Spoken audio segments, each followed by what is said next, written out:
Le frigo partage de l'école Joseph-François Perrault sur le chemin Sainte-Foy se prépare à passer à travers l'hiver.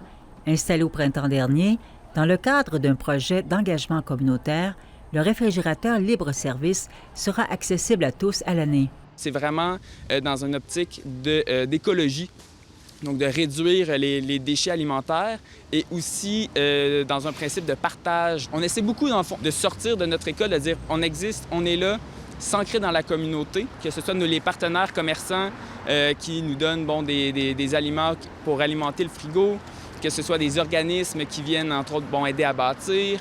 Une fois par semaine, des élèves de l'école vont chercher les aliments pour ensuite remplir le réfrigérateur ainsi que le garde-manger.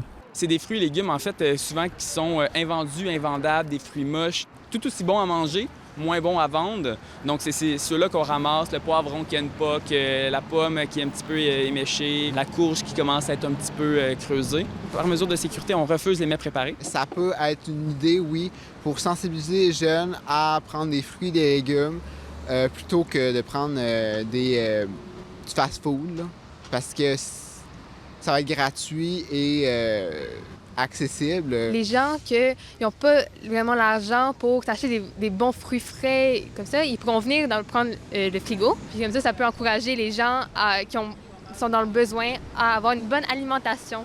Les citoyens qui ont des surplus de fruits et de légumes frais et qui veulent réduire le gaspillage alimentaire sont aussi invités à garnir le réfrigérateur.